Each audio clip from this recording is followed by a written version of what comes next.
సంవత్సరాల తరబడి ఎన్ని మందులు వాడినా మీ మోకాల నొప్పులు తగ్గట్లేదా? ప్రాణ పెయిన్ క్లినిక్ లో అత్యాధునిక చికిత్స. ఎన్డీపీఎస్ యాక్ట్ కింద అంటే డ్రగ్స్ కేసులో మీరు జైలుకి కూడా వెళ్ళొచ్చు. అవును. ఎందుకు మీకు డ్రగ్స్ ఏమన్నా అలవాటు ఉందా, లేకపోతే ఎవరైనా ఇరికించారా, లేకపోతే అసలు ఏం జరిగింది? లేదండి, డ్రగ్స్ ఆ ఎన్డీపీఎస్ యాక్ట్ కూడా 4 grams ఆఫ్ మెత్ డ్రగ్ అండి అది. దాంట్లో కూడా ఎండిఎంఏ అని రాశారు.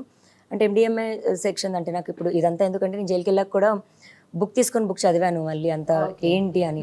అంటే నా కోసం అప్పుడు ఫైట్ చేయడానికి కూడా ఎవరు లేదండి, నాది నేనే ఫైట్ చేసుకోవాల్సి వచ్చింది. కోర్టులో కూడా అంత బెయిల్ కూడా ఇవ్వలేదు, బయటికి రానివ్వలేదు నాకు.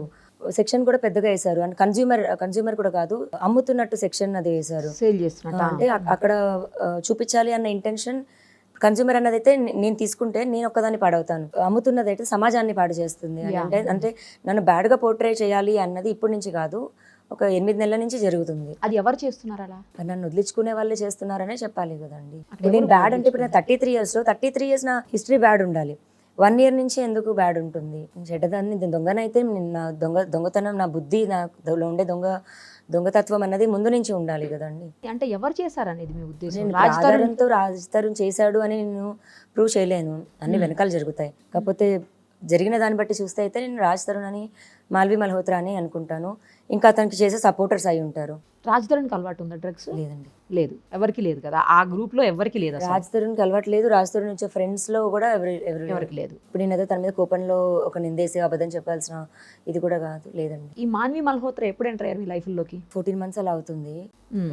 అంటే అందరు అమ్మాయిలాగే నేను అడిగేదాన్ని, గొడవ పెట్టుకునేదాన్ని, కానీ వెళ్ళిపోతుందేమో అని అనుకున్నాను. ఆ వెళ్ళడం కాస్త ఇంటెన్స్ అయింది, నేనే వెళ్ళిపోవడం వరకు వచ్చింది. ఛాలెంజ్లు అయ్యాయి. నాతో అమ్మాయి అక్టోబర్లోనే ఛాలెంజ్ చేసిందండి నేను జైలుకి పంపిస్తానని. January 28th నేను జైలుకి వెళ్ళాను. అండ్ నేను మళ్ళీ వెనక్కి వస్తున్న సంగతి ఎవరికి తెలియదు. నేను US నుంచి వస్తున్నాను. Delhi to New York, New York to Delhi ఉండే టికెట్ నాది. సో ఢిల్లీలో దిగి నేను ట్రైన్ తీసుకొని హైదరాబాద్ వస్తున్నాను. డాగ్ తో ట్రావెల్ చేస్తున్నాను, పప్పీతో. సో దానివల్ల మళ్ళీ ట్రైన్ లోనే రావడం జరిగింది. రైల్వే స్టేషన్ లో దిగిన నన్ను తీసుకొని వెళ్ళారు పోలీసులు. మామూలుగా తీసుకోవడం కూడా కాదు, లాక్కొని వెళ్ళారు స్టేషన్ నుంచి. మీరు US నుంచి వస్తుంటే కానీ రాయడం వరకు మాత్రం కోకాపేటలో తిరుగుతుంటే అనుమానాస్పదంగా అమ్మాయిని సోదా చేస్తే 4 grams దొరికింది అని రాశారు. బయట ఏం జరుగుతుందో నాకు తెలియదు ఏంటి అని. బయటకు వచ్చాకే తెలిసింది. మళ్ళీ ఇప్పుడు ఒకవేళ రియాక్ట్ అయినా మళ్ళీ అది రాజ్ మీదకి వస్తుందేమో. అంటే తన గురించి ఎంతవరకు తగ్గాలో అంత తగ్గాను. నా మీద నేను నిరూపించుకోవాల్సింది కూడా వద్దు అని తగ్గాను. ఫైనల్ ఇంకా అతను వద్దు అని చెప్పేశాడు కాబట్టి ఇంకా. కానీ మీకు కొంచెం మీరు మెంటల్ గా డిప్రెస్ అవుతున్నారని, మీరు మీ మెంటల్ కండిషన్ సరిగా లేదు అని కూడా కొన్ని కామెంట్స్ చేసినట్టున్నారు. ఏమండి, ఇప్పుడు ఆడియో రికార్డింగ్ లో అంత అరుస్తున్నాను నేను. నా నొప్పి, నా బాధ ఇది ఉంది. దాని ముందు రోజు రాజ్ అలాగే బిహేవ్ చేశాడు, అంతే సైకోగా. నేను అంత అరుస్తుంటే రాజ్ ఒక ఎక్స్ప్రెషన్ కూడా లేకుండా ఇలా పెట్టుకొని ఇలాగే చూస్తున్నాడు. అది నాకు ఇంకా ప్రొవోకింగ్ అనిపించింది. నేను అందుకే నా ఫ్రెండ్స్కి ఫోన్ చేస్తున్నాను. ఎవరు అసలు ఆ మస్తాన్ అని ఏదో మీ కాన్వర్జేషన్లో ఆ మస్తాన్ అనే వ్యక్తి గురించి వచ్చింది, అసలు ఎవరు అతను ఎందుకు వచ్చాడు మధ్యలోకి? అసలు 1 year నుంచి కేసు జరుగుతుందండి. కేసు ఫైల్ చేశాను. ఆ కేసు ఫైల్ చేసిన తర్వాత నేను దాని మీద ఫైట్ చేయాలి అని వెళ్తున్నప్పుడు ఏంటి సొసైటీ అన్నది అయితే కొంచెం అర్థమయ్యి నేను కొంచెం అలసిపోయాను కూడా. అప్పుడు ఉన్న దానికి వద్దు, ఫైట్ చేయొద్దు, కాంప్రమైజ్ అవుదాం అన్న స్టేజ్కి మాట్లాడుతున్న టైంలోనే Varalakshmi tiffins case, drugs case ఒకటి అయింది. నేను April 4th అతని పైన కేసు ఫైల్ చేశాను. వరలక్ష్మి September అయింది, అంటే 3 monthsలో. ఆ 3 months అతనితో మాట్లాడుతుంది కేసు రిటర్న్ తీసుకుంటాను అని చెప్పడానికి. ఆ మాట్లాడుతున్న సంభాషణ కాల్ వల్ల వరలక్ష్మి టిఫిన్స్లో A11 అని ముద్దయ్య అని పేరు వచ్చింది. ఆ పేరు ఉందని నన్ను రైల్వే స్టేషన్లోంచి తీసుకెళ్లారు. మీది A11 పేరుంది, మీరు ఫోన్ చేస్తుంటే మీరు అబ్స్కాండింగ్లో ఉన్నారు అని చెప్పి తీసుకొని వెళ్ళిన వాళ్ళు 2వ NDPS కేసు రాసి ప్రిజెంట్కి పంపించారు. నాది అప్పుడు ఇన్వాల్వ్మెంట్ లేదు, ఇప్పుడు ఇన్వాల్వ్మెంట్ లేదు. నేను కొనలేదు, నేను అమ్మలేదు, ఒక ట్రాన్సాక్షన్ ఉండదు, ఒక ఎవిడెన్స్ ఉండదు. ఓకే. సో అతను ఎవరు? మస్తాన్ అని అతను నాకు మ్యూచువల్ ఫ్రెండ్ అండి. ఒక ఫ్రెండ్ వాళ్ళ ఫ్రెండ్. ఒక పార్టీకి పిలవడం జరిగింది. వాళ్ళ ఇంటికి పార్టీకి వెళ్ళాము. అక్కడ ఒక చిన్న ఇష్యూ గొడవ అయింది. ఆ ఇష్యూ గొడవ క్యారీ ఫార్వర్డ్ అయ్యి కేసు పెట్టడం వరకు వెళ్ళింది. అది ఇంకా తను తప్పు చూపించాలని నింద వేస్తున్నాడో లేకపోతే ఏం గేమో మరి నాకు తెలియదు. ఒకవేళ నేను మస్తాన్ సాయితో రిలేషన్ అన్నది ఉంటే నేను కేసు ఎందుకు పెడతాను, కేసుతో ఎందుకు ఉంటుంది? 1 year పరిచయంలో ఎవరైనా ఒకవేళ రిలేషనే ఉంటే అతను నాతో ఉండి గొడవ పడి వెళ్ళిపోయిన తర్వాత కదా నేను కేసు పెడతాను. కేసుతో ఎందుకు స్టార్ట్ అవుతుంది? నేను లీగల్గా ఫైట్ చేస్తున్నానంటేనే కోర్టులోకి ఎక్కింది, అది కోర్టులో చూసుకుంటాం. ఇప్పుడు ఈరోజు నాతో నాది FIR చూపించి నిందేయడం అన్నది తప్పు. ఎఫ్ఐఆర్ చూపించడం ఒకటే కాదు, మీకు ఇల్లీగల్ రిలేషన్ ఉందని, అలాగే మీ మెంటల్ కండిషన్ సరిగా లేదని చెప్పేసి మీ బిహేవియర్, మీ యాటిట్యూడ్ వల్లనే అతను దూరం అయ్యాడు అన్నట్టుగా మాట్లాడుతున్నారు. లేదండి, ఒక 6 months 8 months ఎగోనే రాజ్ మండి అని హిమాచల్ ప్రదేశ్ మాల్వి మల్హోత్రా ఊరు, అక్కడ వెళ్ళడం జరిగింది. వెళ్ళి వాళ్ళ డాడీని కలిసి, అంటే కొత్త పండగకు వచ్చిన అల్లుడిలాగా వాళ్ళ ఇంట్లోనే వాళ్ళ పేరెంట్స్ ఒక గదిలో పడుకుంటే వీళ్ళిద్దరు ఒక గదిలో పడుకొని ఉన్నారు. వాళ్ళ పెళ్లి వరకు మాట్లాడేసుకొని వాళ్ళ డాడీ సరే మాకేం ప్రాబ్లం లేదు మీకు ఇచ్చి చేయడానికి, కాకపోతే నేనున్నానని అయితే చెప్పారు. ఓకే. మీరు అమ్మాయిని వదిలేసినట్టయితే మేము పెళ్ళికి చేసుకుంటామని. సో అప్పటి నుంచి మళ్ళీ బ్యాక్ వచ్చిన తర్వాత రాజ్ తరుణ్ బిహేవియర్లో అసలు చేంజ్ కంప్లీట్గా, నన్ను వదిలించి పంపించాలి అని.